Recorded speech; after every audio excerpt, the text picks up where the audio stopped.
Hi, everyone. I am your host, Henry Clavo, CEO and founder of Orlando Insight Group.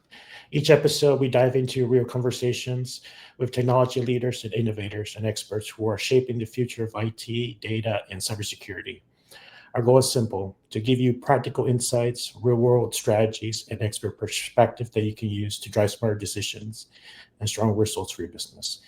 Thank you for joining us. And here's a short bio of our guest tonight. Her name is Anna Sajer. So she's a technology development module engineer at Intel, where she's helping shape the future of semiconductor manufacturing. Her work focuses on development and yield improvements within Intel's logic technology development divisions, advancing materials and methods behind the next generation chips. She currently completed her Master's of Engineering in Materials Science and Engineering at UC Berkeley, where she specialized in electronic and optical materials, exploring how new materials can drive innovation in chip design and performance. Beyond her technical achievement, Anna is a passionate advocate for women in STEM. Through the Society of Women Engineers, she's held multiple leadership roles, including Vice President of Professional Development, DEI Chair, and Mentor, and recently won the SWE Esteemed New Professional Award for her community impact and technical achievements. Her efforts have helped build a stronger, more inclusive engineering community across the Portland region, inspiring students and professionals alike. Outside of engineering, Anna brings her energy to the slopes as a IFSA free ride judge, mentoring young athletes and advocating for inclusivity in competitive skiing. With a background in business ownership and foundation in chemical engineering from the University of Utah, Anna blends technical mastery, mentorship, and genuine passions for engineering others. So, Anna, welcome to the podcast. Thank you so much, Henry, and I'm really excited to be here. So appreciate you having me. Excited to dive into some questions. Awesome. What drew you into material science and semiconductors? Yeah, that's a great starting question. It's kind of a long answer. So originally when I was at University of Utah doing chemical engineering, I was pretty set on doing either med devices or pharmaceuticals. I was super interested in kind of that intersection of process manufacturing and engineering, and then also some of the life sciences aspect. But along the way, I had a couple friends and colleagues who had graduated from my program who started working at Intel. Mm. And I got super intrigued. I didn't know too much about semiconductors. And yeah, that was a great pathway right into my role at Intel. So yeah, I started out in more of a process engineering and manufacturing role. So that entailed mainly efficiency of output throughout the factory and some quality related projects. So then after that, I ended up getting more into development as I got up to speed on all the technologies and how the factory runs.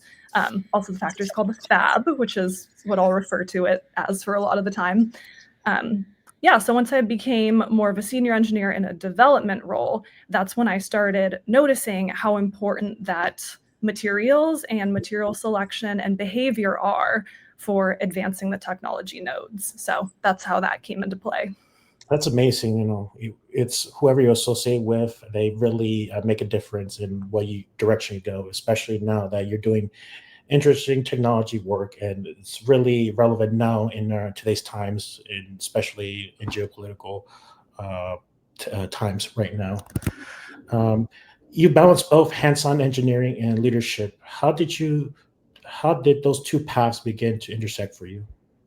Yeah, so a few people told me once that leadership is something that is acquired. It's not necessarily something that you're born with or built with. It's definitely something that comes with a lot of practice and experience doing different things. And that was definitely the case for me. I feel like was decently shy for a lot of my earlier life, Mm. but I got very interested in external clubs at University of Utah. So I helped out a lot with SWE, Society of Women Engineers, the student chapter. And then I was also on student government, specifically for the College of Engineering. I was an assembly representative for the College of Engineering. And then I also was a secretary for AICHE, which is our American Institute of Chemical Engineers. So through those, I kind of saw how leadership and engineering went hand in hand, because that's a lot of how your business components today are, run and also understood by the general public, is being able to pair those two hand in hand. That makes sense. Yeah, if you're able to express it in a way that's communicable to the audience, I think that's best way forward in a field that is very technical and very advanced, especially at your level. Intel is known for pushing the limits of chip technology. What excites you most about working at the frontier of semiconductor manufacturing? Yeah, I would say along the way, the whole thing has been super exciting. Right when I started, I was super amazed by the fab and how everything runs Mm, basically automatically for the most part. mm, Um, Aside from occasional things, it really doesn't require much human interference. So I think the whole component of very automated factories is super interesting to me, not just, for semiconductors itself, but for anything, in terms of efficiency and quality. But mm, also, as we start to progress towards smaller and more advanced technologies, really being able to properly, like I mentioned, select materials. And then there's a lot of pressure on us to create systems that are more efficient, because as we know, things like AI consume a mhm. lot of energy. And Right. so trying to find more ways that we can do the same or similar things, but be more efficient about how we do it in the long run. So yeah, a lot of great things coming. And then also, yeah, Moore's law, it's got to keep going. But right now we're kind of looking at some cost restrictions. Everything's getting smaller, more powerful, but it's not necessarily getting any cheaper. So that's another issue that we're working through. Funny you mentioned that. We had someone previously who worked on AI, and essentially the next step is not having models that inputs tokens, but having a more efficient model that reduces the amount of tokens it takes in to give the same results. So in a way, that industry is also helping you, and you also help in the other industry. That I find that fascinating. Definitely. It's all completely interconnected. So yeah, lots of moving parts. What I found interesting, before Intel, you entered for KW Engineering. So this project involved both processes, your role and likely mechanical and HVAC engineering. How did you coordinate your analysis, like the heat calculations, and with mechanical engineers, if any, for selecting the physical specification of the new tower? So it's a big undertaking, I would imagine, as your first internship. Yeah, and it was super interesting because it was a smaller company. I did get to do a lot more hands-on work and just kind of work more broadly with our clients. We had a lot of independent clients across the Salt Lake area where University of Utah was. But yeah, definitely, because a decent amount of chemical engineering is very process related, but also we do spend a lot of time in our classes doing things like, looking at chillers and fitting heat exchangers and modeling all these things in programs like Aspen Plus or Promax. Hmm. So I would say for that part, a lot of it was pretty accessible and easy for me to do, especially as an intern still in school. But yes, definitely a lot of work with other mechanical engineers on certain components that maybe I hadn't had a bunch of knowledge on. And a lot of it is working with vendors too. So we'd look at who is supplying these cooling towers or these chillers or anything along those lines, and we'd get a lot of specifications from them, which was super helpful. Wow. And then a lot of it was just making sure that you're designing correctly for the capacity load that our clients were looking for. So, you don't want to overdo it too much because we are trying to save them money and energy, but also making sure that they do have some room for expansion if needed. Oh, wow. Yeah, the scaling aspects of providing that type of work, amazing. Um, what lessons that from the internship that carry over that now you're do, doing that in your engineering career currently?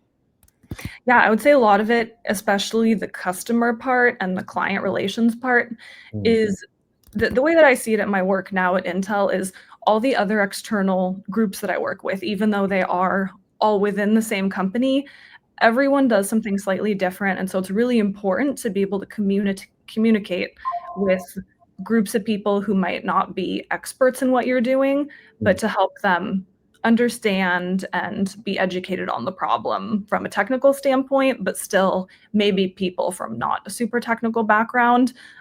So that specifically would be our clients, but then also, if I'm corresponding with the lab at Intel, or maybe some other business units who might not be super familiar with the manufacturing process. Obviously, department silos, it's very common, I guess, throughout everywhere. So having that skill, reaching out and, speaking to them on a human level, and then extending that handshake in order to get work done. So yeah, that makes sense. Now, this is a nice segue to the next question, because your title is very it's different. So you're working in logic technology development under Intel's Edge Group. Can you share what that means in plain language for people outside the industry and for our audience as well? Yes, definitely, because it is quite hard to understand. So the way that I like to put it is the chip making process as a whole is split into probably about, 4 to 5 main steps. And those all do different things, and those are how the engineers throughout the company in the LTD group are split up. So for example, one of them is planarization and polishing, which is when you polish down the wafer. Another one is thin films, where you're depositing these incredibly thin films of mostly metals, but also other materials as well. Another one very popular is lithography, which is where you are printing through lenses and light. You're printing the patterns on the wafers. And then chemical etch is the part where you're really setting those in and removing layers through etching with chemicals. There is also a dry etch component too, which is where you're using lasers and plasmas to etch not with wet chemicals. And then there's also other components like diffusion and annealing, which is that one's a bit more complex. Yeah. But for the most part, those are all the types of groups that engineers can be in. So coming from a chemical engineering background, it was pretty easy to put me in wet chemical etch. And yeah, that's where I've been ever since. And it's been super interesting. That's where I went from manufacturing more to development. So yeah, it's a very critical part of the manufacturing flow. Yeah, you have to be very precise. The integration of physics, chemistry, and just the elements is really crucial. So that's why you pursue your master's to get that to that level. So that makes sense, and that's why you're an expert in your field. And how do process development and yield improvements actually influence innovation in chip design and performance? Yeah, so like I was mentioning earlier, any time that you can make the process more efficient is going to make a huge difference, because as everything's getting more complex, a lot smaller, and also very expensive, there's a lot of ways that you can get creative. So maybe you can reduce how much chemical you're using, or maybe you can use a different material that has a better performance. And, sometimes there's a big difference between research and development and then manufacturability, because a lot of times, and we see this very often, is you come up with something and it works very well, but there's a big difference between that and being able to replicate it and manufacture it and sell it. So that's a key consideration when selecting different materials, and also just deciding what's going to stay for the final product. Thank you for mentioning that. How do collaboration and cross-functional teamwork play into innovation at a place like Intel? I'm sure you work with many different groups and smart Definitely. people. Yeah, this one's really important, because like I mentioned before, since you have groups of engineers that all focus on something slightly different, it's really important that you understand that aspect of cross communication and cross-functional team leadership, because even though everyone is ideally working on the same problem, people are coming at it from different angles. So like I mentioned, you have the lithography people, or maybe you have the planar or thin films people. We don't necessarily understand each other component as well as they do, because that's their focus. So yeah, really being able to listen and understand and see what the issue looks like from their point of view for their tool set is really important. That makes sense. Yeah, collaboration, communication, and the ability to work in a room without blockers or things of that nature. That makes sense. Thank you, Anna. Now we can move on to leadership and Society of Women Engineers. You've been deeply involved with the Society of Women for years, from VP of Professional Development to DI chair. What motivated that commitment? Yeah, so since I started in SWE at University of Utah, Mm, I've just been super interested and also seeing the impact of what SWE can do for women in engineering. Um, because SWE does have a lot of stats that say, like there are less and less women working in engineering for the more years mm, that they've been in the field. So, 5, 10, 15 years.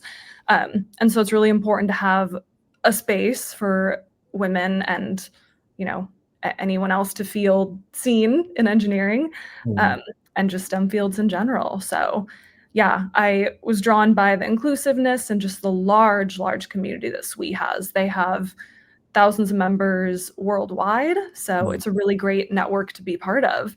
And then, yeah, I started being more in that leadership space when I started work after undergrad. I definitely wanted to stay connected and, still be very active in the community. I feel like it's hard for people to be in organizations or keep up with organizations outside of school. So that was something that was very important to me. mm. And yeah, when I came here to Portland and started working, I joined as membership chair and I got to plan some really impactful events. Then I progressed into VP of professional development, and now I'm in more of a DEI role. So, yeah, a lot of advocacy and working with other groups in the Portland area. So that includes like NSBE and SHIP and other organizations for minority groups in engineering. Awesome, awesome. I had a conversation with one of my teammates regarding our field, and we're uh, mostly male area, so we collaborate. But based on your experience and working now in your internship and currently in Intel, what has helped women not pursue this long term, and what are the challenges that they're facing based on your experience? Yeah, and I've had a lot of conversations with people about this at SWE, at the conferences, and just in various roundtables from the events that I've planned. But I think a lot of it is either attributed to maybe a not great work environment and culture. Mm, Um, yeah, I can't speak too much on that one because I do feel very supported in my area with a lot of women in leadership. But there's definitely some places where, and industries as well, like mm, certain industries that have been historically, male dominated or just very traditional in that right, sense. right. It can definitely be more of a tough place for women to work. And then there is another component too, which is engineering doesn't have necessarily the most flexible work schedule or setup. So, especially for a lot of women who have to leave to take care of a family or do caretaking for elders, Mm. sometimes it can be very hard for them to find like a part-time balance or even to come back at all. So that's a large challenge. Oh yes, that is, yeah, especially caretakers and people in general who something happens in life. So uh, having that cushion, having that support really goes a long way. But thank you for sharing your insights on that, Anna. And congratulations on winning the SWE Leadership Award. What did that recognition mean to you personally? Thank you. Yeah, I'm very excited about this. Yeah, I actually recently wrote a little blog article about this. I do some writing on a Substack, but definitely being your biggest advocate is super important because I tell a lot of people that, I applied for this award. I nominated myself, which is actually very common for the SWE awards is most of the time people are self-nominating and people, hear that and they're like, why would you nominate yourself? But yeah, it's very common for this. And I know the award isn't maybe like a super common situation, but yeah, if you feel like you should be recognized for something and it's within your scope, then I just tell people to go for it for sure. But yeah, back to the original question, it's really nice. I appreciate being recognized for the work that I've done specifically for Society of Women Engineers. The Columbia River section is the one I'm part of here in Portland. Yeah, I've planned a lot of great events and really had it as my mission to create a really inclusive space, especially for women coming from out of state or coming for work. Yeah, and just making sure that everyone has access to more resources that maybe their work can't provide, or yeah, things that they feel like they might be missing day to day. So Definitely. yeah, and I will be attending the conference next week to officially go pick up my award. So yeah, Oh, stay tuned. wow. Would it be in Portland or somewhere nice, like Vegas or It's something? in New Orleans. Yeah. So Oh, every fall in October, they have a worldwide conference for mhm. every member of SWE to go attend. And then in the springtime, they do smaller regional conferences. So then it's more companies from your area, speakers from your area. So they're a bit more local and yeah, a bit more tight knit. Oh, nice, nice. Maybe at the end, after the end of the interview, you could share more about it, so I could share with the audience, women and people are interested in being part of this, and have more information. So that'll be Yeah, great. I'd be happy to. And okay, now moving on to mentorship, growth, and mindset. You mentor students at UC Berkeley and SWE. What's one piece of advice you find yourself giving repeatedly? Yeah, and this definitely has two components because there's some advice that I will give my mentees over and over, but then Mm, there's also some that I continue to give other mentors and help them be better at their mentorship. So I would say what I give to my mentees most often is that your network and personal connections are so valuable. They're more valuable than a lot of people think. So really make sure you utilize those. So whether you're, making a career transition or you're a student applying to jobs or you're maybe a high school student looking at colleges, really make sure that you're utilizing your network. And it doesn't even have to be a super, deep connection. It could be maybe someone that you were at a summer camp with or yeah, some like a family friend, it could be anyone, mm, um, because as long as you have someone to help you and vouch for you, and especially your character and work ethic, that will get you very far. So it was funny because when I was applying for my first jobs right out of undergrad, mm, there was a point where I was in an email chain with, I think it was my mom's client's ex-husband's coworker, somebody, like it is a very loose connection, but especially in this day and age where, you know, it's the job market's tough. It's really important to have a connection. Um, yeah, because even if, say you have a friend and someone's like, hey, I know, Henry, do you think that you could maybe make a warm intro? So yeah, if I had a friend coming to me and they said, hey, I've got someone, at least I know that my friend is reliable and they can, you know, be they can advocate for someone's character and work ethic. So that's super important. Um, and then also if you're a college student, you have a lot on your side in terms of, saying, hey, I'm a student, I'm really interested in, you know, this, and this. Um, a lot of college students will sometimes, I feel like, beat themselves up because they feel like they're at the bottom. right. But that's definitely not true. You have a lot of power as a student to say, "Hey, I'm interested in this. I am a student." When people come up to me, and as a working professional, I love helping out students. So that's one component. But then another thing I'd say that's really important for the mentorship part itself Mm, is if you are a mentor to any mentee, it doesn't make you a bad mentor or any less of one if you can't help them with every single thing or if you're not an expert in every single field. So, for example, I had a mentee mm, and they were super interested in a PhD and they really, really wanted to apply for a PhD, which was awesome. I had no experience applying for a PhD. I knew I wanted to do industry and then go back to school at some point and work on industry and business focused problems. But of course, you can, the point is that you're helping to the best of your abilities and you're in a position to guide them through the process.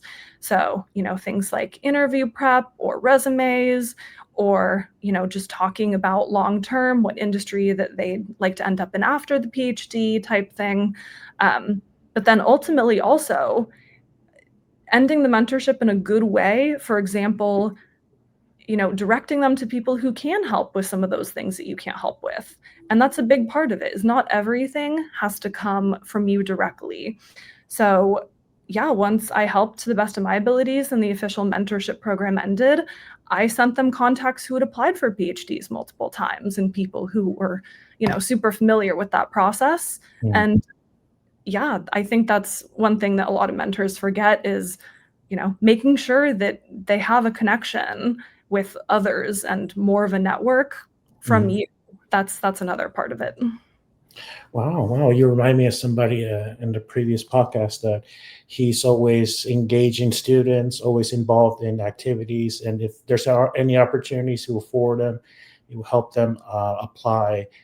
Kudos to you, Anna, for, sending that elevator down for other people to get in. So awesome. Yep, that's important. So what habits or philosophies helped you stay balanced and grounded amidst such a demanding field, especially engineering? Yeah, I would say it depends on if it's work related or non-work related. I would say if we're talking work, really make sure that you've got your time management down. It's okay to set aside maybe some time on your calendar if you have to block out time that others can see, just for you to do some deep work, because it's super easy to get caught up in meetings and, oh, are you free for a quick chat type thing. So that's definitely something I'd recommend. It's a small habit, but it works really well. So whether that's morning, evening, any time. And then definitely outside of work, I would say get involved in an organization that you can help out with, and one that matters with impact. So I do a lot of SWE work, of course, but, it could be anything from, volleyball, or maybe you volunteer at an animal shelter, but something to kind of take you away from your everyday work. Because, yeah, sometimes if that's all you do, especially early career, when you're very, excited for this first opportunity, it can be easy to just put all your energy into that. And yeah, you definitely want to make sure that you're diversifying and even using skills that you might not utilize at work. So bring that creative side, do some volunteering. It all really helps. How do you distress with the demanding work Intel, Anna? Yeah, so me personally, definitely the setting the time aside, but also, things at work are really important, like, just little casual lunches and team builders and just, yeah, ways that you can just kind of reset. And personally, I do a lot of working out. I like to go to the gym. That's how I reset. So I'd really think about what helps you reset and just, yeah, roll with that. Nice. Has there been one mentor or a moment with a mentor that shaped the way that your career has so far happened for you? Yeah, I'm going to pick probably the first one that got me into engineering in general. I was first really inspired by my dad. He's a civil engineer. But it's nice for a parent to be able to help you out, but I feel like it's completely separate for you to see yourself in someone else. So, for example, when I was in high school looking at which majors to pick, I had a teammate who was on my ski team who,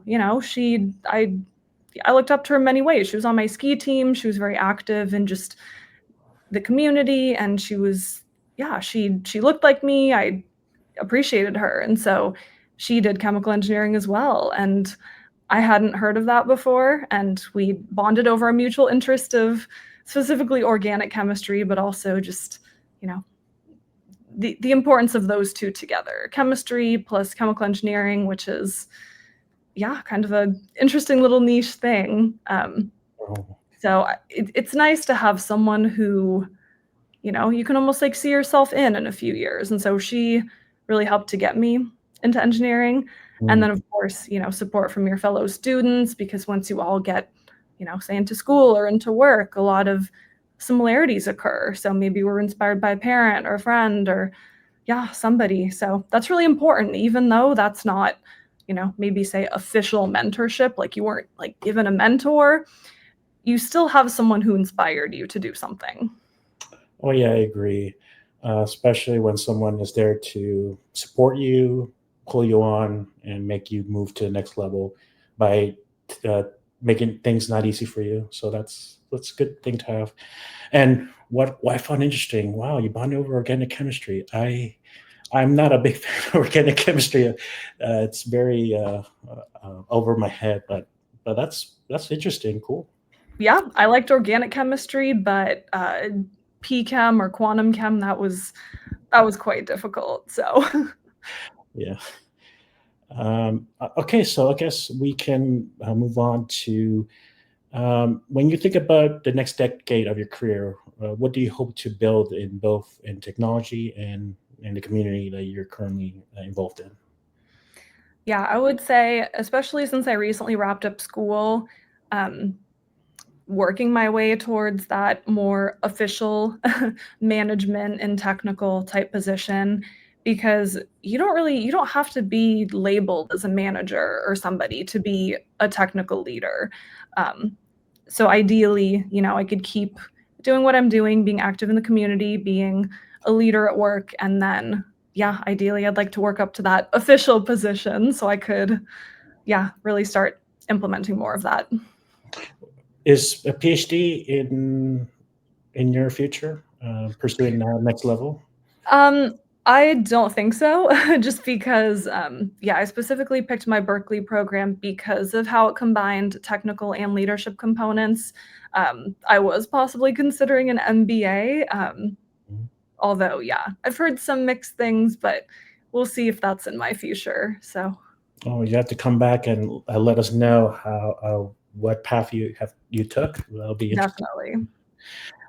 Finally, Anna, if you could leave listener with one message about engineering, leadership, or life, what would it be?